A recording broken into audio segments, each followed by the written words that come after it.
વડોદરામાં ઉજવણી ઉલ્લાસમય શિક્ષણની થીમ હેઠળ કન્યા કેળવણી મહોત્સવ અને શાળા પ્રવેશોત્સવ 2024નો ભવ્ય શુભારંભ કરવામાં આવ્યો।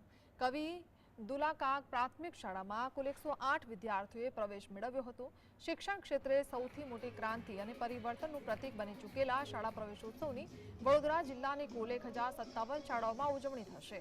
હરણી વારસિયા રિંગ રોડ પર આવેલી કવિશ્રી દુલાકાગ પ્રાથમિક શાળામાં ધારાસભ્ય બાલકૃષ્ણ શુક્લાએ હાજરી આપી હતી। શાળા પ્રવેશોના આ 21મું વર્ષ ચાલે છે ત્યારે રાજ્ય સરકાર દ્વારા શિક્ષણને વધારે પ્રાધાન્ય આપીને 55,000 કરોડથી પણ વધારેની માતબર ઉપર આ વખતે બજેટમાં મૂકેલી છે। વડોદરા શહેરમાં નગર પ્રાથમિક શિક્ષણ સમિતિની 119 શાળાઓમાં 45,000થી પણ વધારે વિદ્યાર્થીઓ જ્યાં ભણે છે તેમાં શાળા પ્રવેશોત્સવ અને કન્યા કેળવણી કાર્યક્રમ હતો।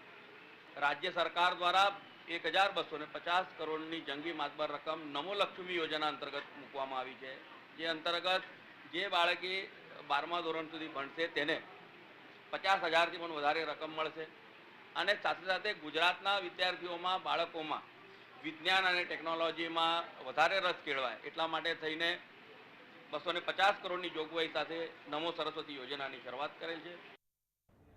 બાળકોને મફત શિક્ષણ મળે, સારી ગુણવત્તાવાળું શિક્ષણ મળે, સાથે સાથે શૈક્ષણિક કીટ, એમને પહેરવાના ડ્રેસ બદલ તમામ વસ્તુ ગુજરાત સરકાર દ્વારા ફ્રી આપવામાં આવી રહી છે।